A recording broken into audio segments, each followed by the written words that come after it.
All right, guys, Chapter 9, Lesson 9 here, our study of modern Great Britain.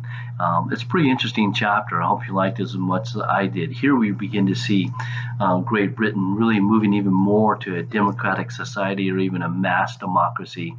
Not necessarily because the elites normally would have wanted to go there, but it became important as it's reacting and interacting to things going on around the globe, especially in staving off Bolshevism, fascism, socialism, other forms of government that are spreading fast in other parts of Europe, etc. This in this British this part of the discussion of British history, we see that this relatively new advent of a mass democracy, anyway, being a further departure from ruling by the privileged initially, and moving more to voting rights in a universal suffrage for males at least, and we'll talk more about that. The discussion questions, help us mine out of this chapter some of the details I want to make sure we're capturing as well. And it's interesting too that going into this chapter or even transitioning during World War One and right after World War One to more of a democracy, a mass and social democratic kind of state would not have been welcomed by the elites, and as you will have discovered in reading these chapters, more of a reason why that is.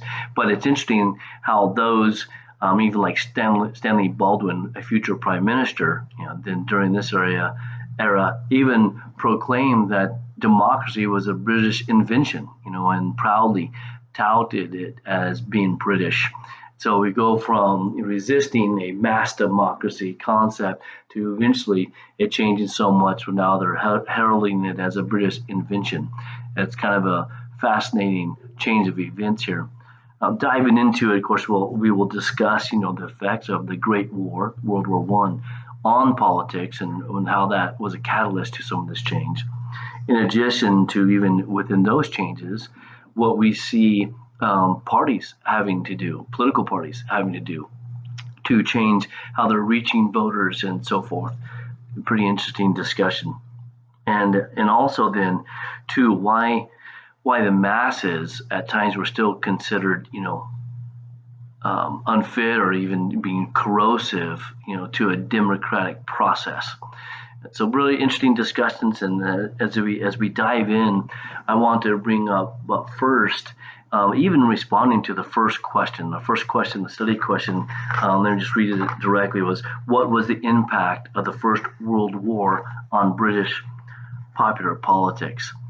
And I want to highlight, as we're learning information as we're reading this book, and where did that information that related to this question, even some of the data come from?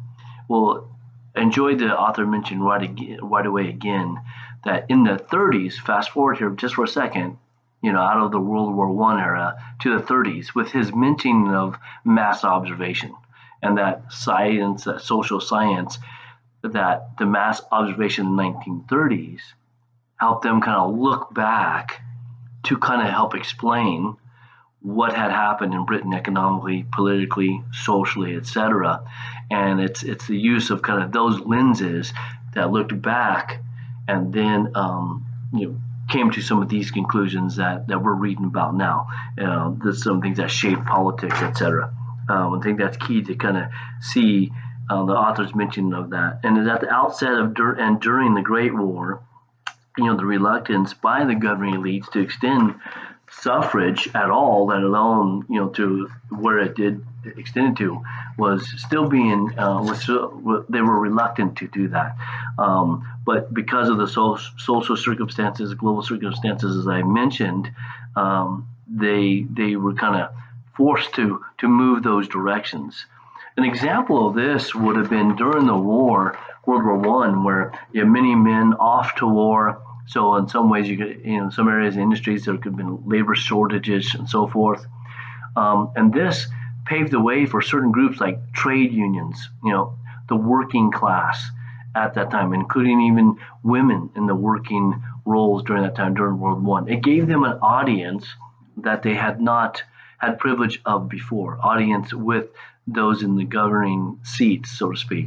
In the past, as a matter of fact, trade unions, it was a real, and the relationship was not good between governing elites and the trade unions. And matter of fact, we see many times that we've already discussed the British state suppressing with violent action any risings or sedition, any movements like that within the working class and or trade unions. But now look at this.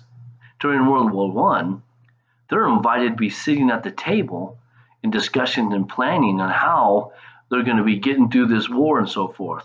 So now they're almost seen as a partner. Those in the governing seats and those in power were forced to deal with or allow the trade unions to come to the conversation table now, as one, they didn't want any striking to going on during this very precarious time of war, and were trying to create relationships to avoid any loss of labor when the labor shortage was already on the brink. So imagine now we are trying to support a war effort if in the middle of that you had some major strikes going on.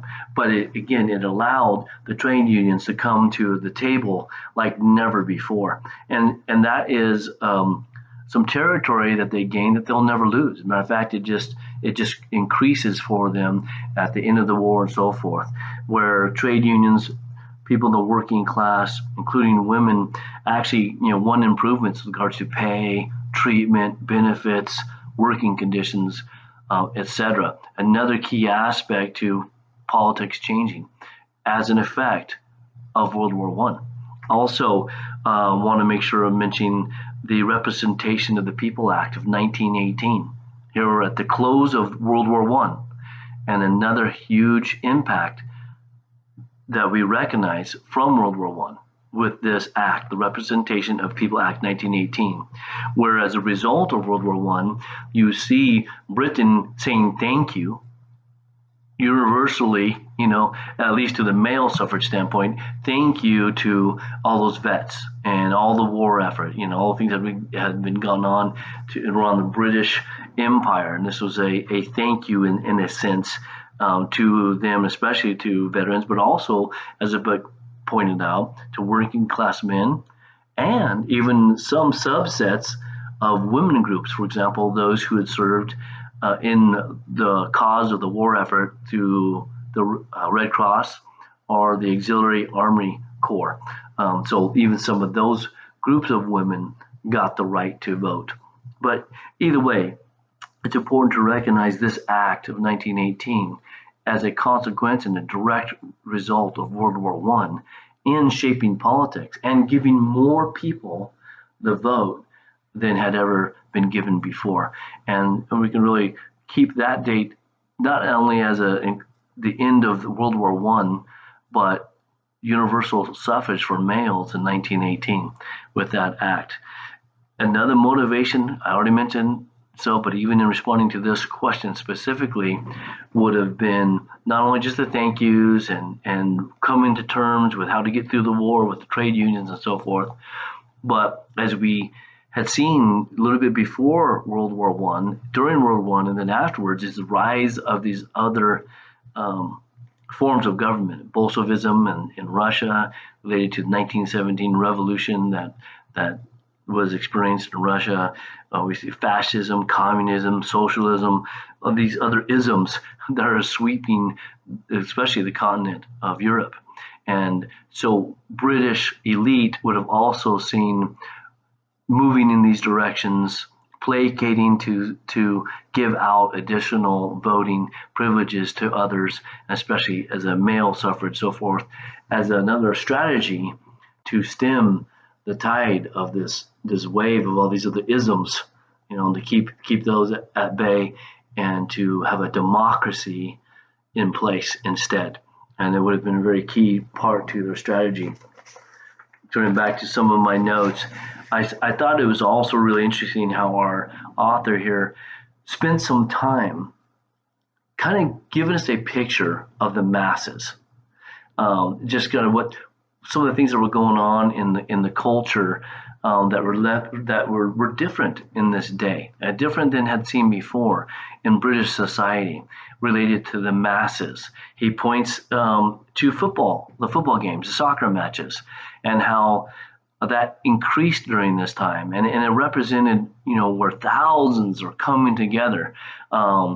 Of different class societies. In one has different classes of society, all focused on allegiance behind a team, whatever. But of course, then he pointed out then how these mass gatherings, especially like in this football game context, soccer matches, didn't help the image of masses when they, for really hardly any reason at all, could break out in a fight.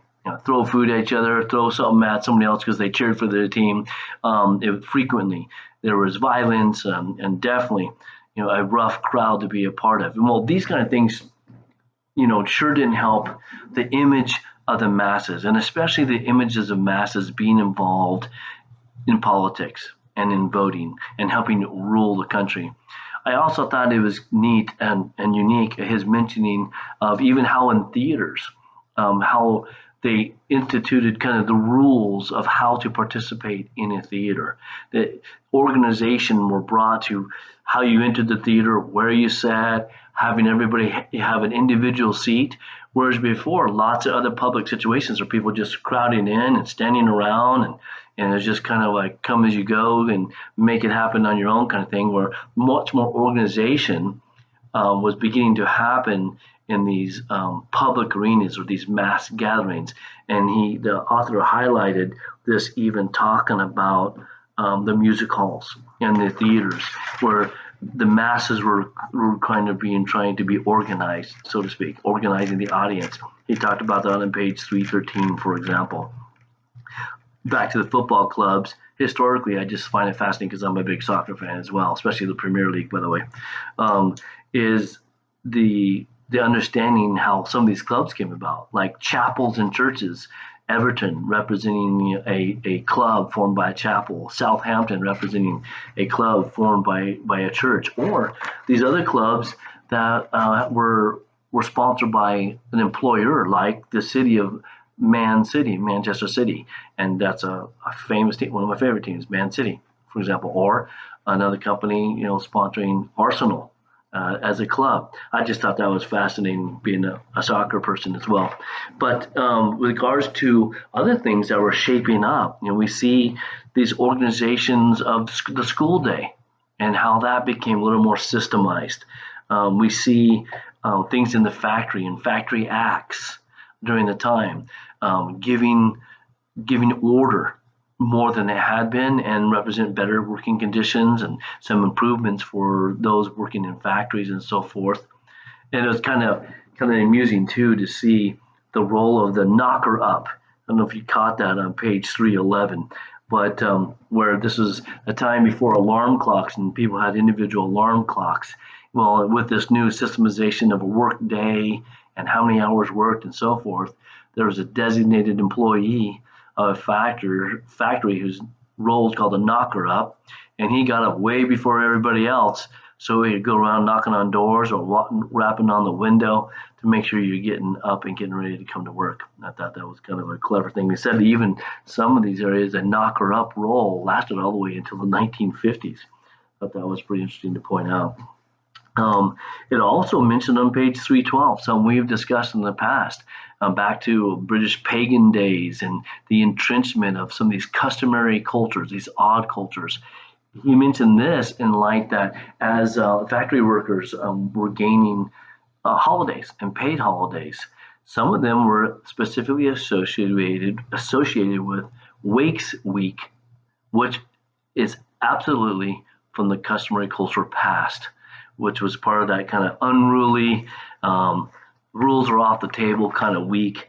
But still, we even see in these acts and these holidays, they're even still tied to allowing them to be associated with certain weeks that were tied to the customary culture. Hope you caught that as we had talked about customary culture in the past, and it still lives in this area as we're talking about this part of British history. That was interesting as well. just to make sure I reinforce what I want to say about the Representation of People Act in answering question number 2 related. No, I'm sorry, that was part of number 1. I mean that. What was I going to say? That excuse me for my pause. Oh, just tied to the masses. And so that was a lot of the fear that was going on with Bolshevism. And that's why Bolshevism or socialism and other forms of that were becoming successful in other Eastern European countries, consider Yugoslavias or Albanias or these other Balkan states, where there was a big void, and the sentiment from the working class and laboring classes was carrying a lot of weight, and they really identified with these other forms of government, like socialism, for example. And so when we're back to the masses, then talking about the footballs, and this is how we just used the society structures and this kind of leeriness of the masses, and why the governing elite would have really been concerned about the power of the masses, and especially if more of them can vote now, all of a sudden, in World War I, and how that would be kind of coupled with what the British elite are seeing in the masses over in these other countries, and really being alarmed by that, and now concerned how they just empowered masses to vote and stuff, but at the same time it was a good thing because it was a concession to them to help kind of keep them democratic and so forth. Let me move on to question number 2. Talking about the expansion of suffrage in Britain, how it created these new voting constituencies. But the question really then is, how did political parties change to accommodate these new actors, basically the masses again? In the past, we had seen in the late 19th century, political parties were often focused on surrounding a few electors with a constituency group, not because that constituency had voting power, because they didn't. Only the few electors had the voting power. But they'd have these kind of rallies and these mass meetings, more for just seeing who could be influenced or have influence on the electors as they would go make their vote. And so they were able to galvanize their membership, their party memberships, around almost like a family allegiance, loyalty atmosphere. They even talked about the advent of pubs and clubs, associated with political parties. And you could go there after your work shift is over on Saturday and head over there and just kind of involved in interaction and discussion, and you become kind of a lot allied with a certain party's platform and some of the issues they supported. Well, now we're moving to this mass population. So how do these parties now all of a sudden communicate with these masses or get their platform across to masses, and how do they influence the masses now that each individual person more or less is having a vote? So it would have caused quite a bit of change. Some of the things that specifically that the author pointed out to is how these parties are now having to mobilize the masses almost with at least a motivation of activism, where we're just trying to get their point across and activate them to vote, and of course hopefully vote their way. But also came an advent of these big gatherings and rallies, but in a different way. And you're not trying to just highlight a few electors who are going to represent you. You're doing it in a little bit more of an intimate way, where you're trying to have them meet candidates, interact with the candidates, because they're going to go back and vote themselves. And so it became important to create these events. And important to this was even the women's role in these parties, because they became the event organizers often, and even would actually staff the event themselves.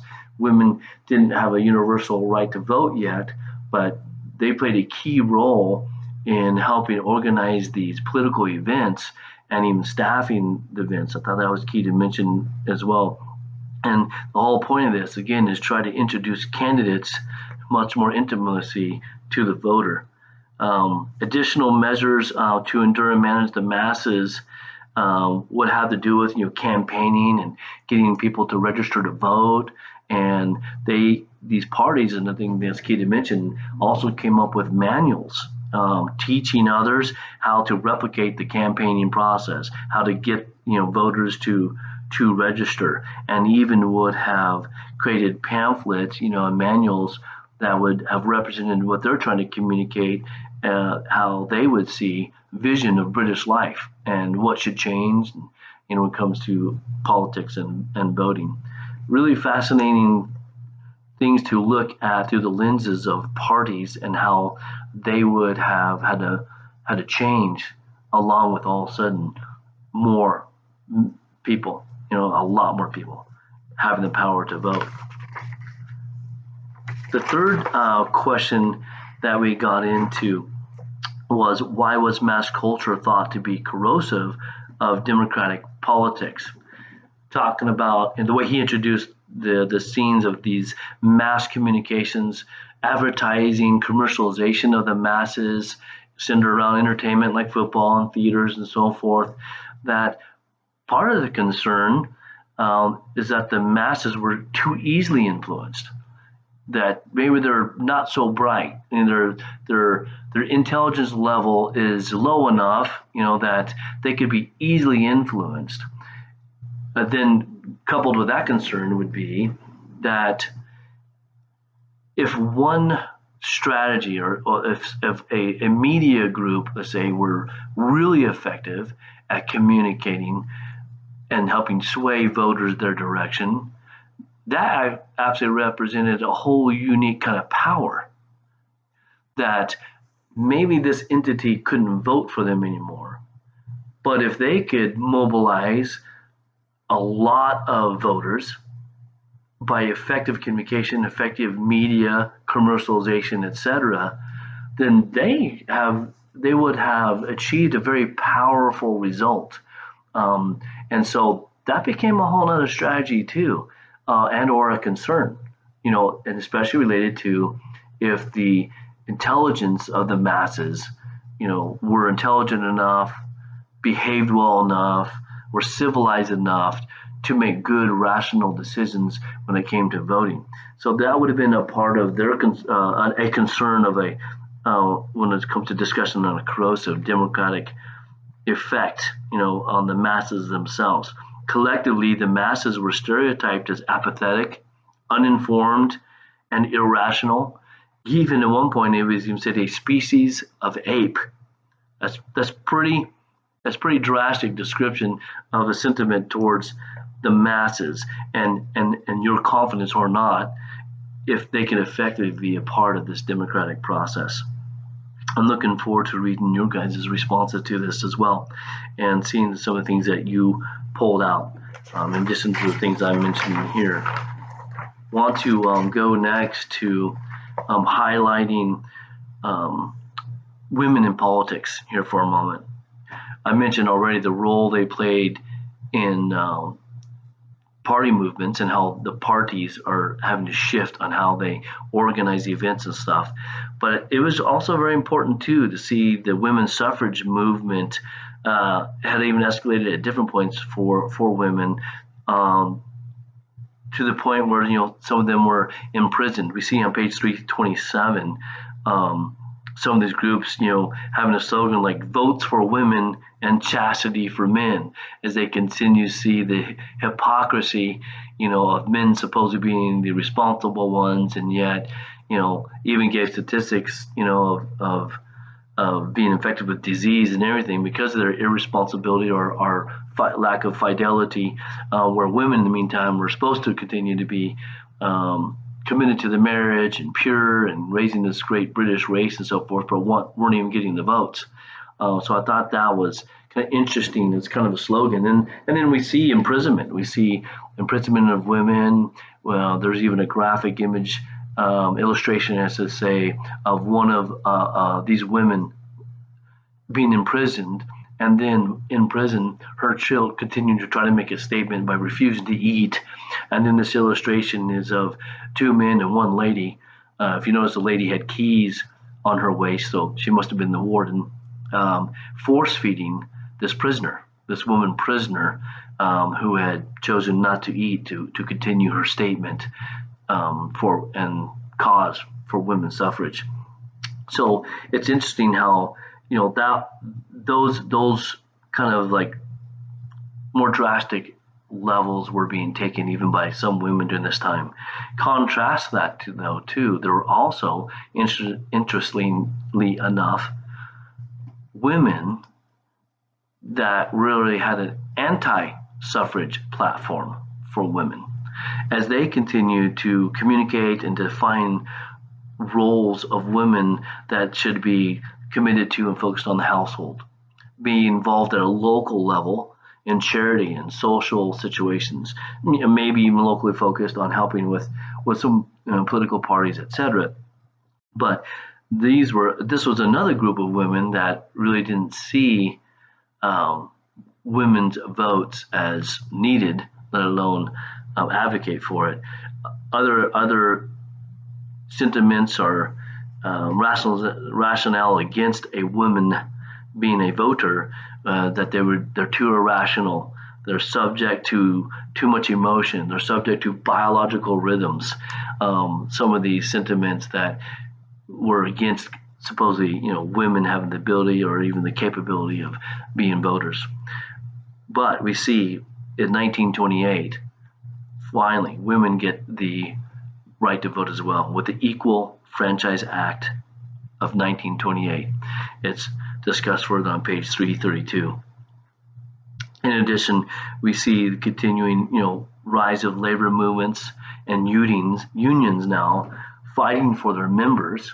So remember we talked about in World War I, where trade unions were really just suppressed greatly. Before the war, World War I, trade unions seen as an arm or an entity representing labor and especially the industry classes. And now we continue to see the labor movement being propelled forward by unions fighting for their members, and now parties, back to the party changes, parties now also then having to do with that new character.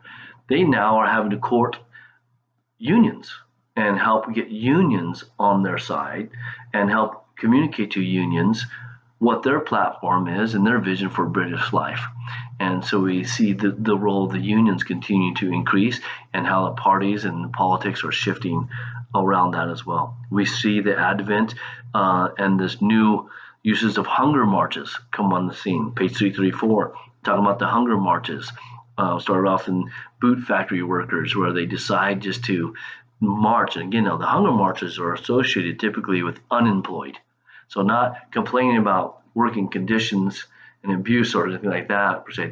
These are usually initially, especially associated with unemployed. And it began this tool, this strategy called hunger march, also began to spread in different parts of the world too. You start seeing them in the United States and France and other areas as the unemployed are trying to make a statement and trying to awaken the affluent of those countries, and here especially Britain, the British affluent of the reality of how the rest of the Britons are living. A few privileged group by percentage are doing well, especially in more southern parts of England where you have different kind of job markets coming on, white collar workers. We see the definition of that come online where white collar meant it associated with brain work.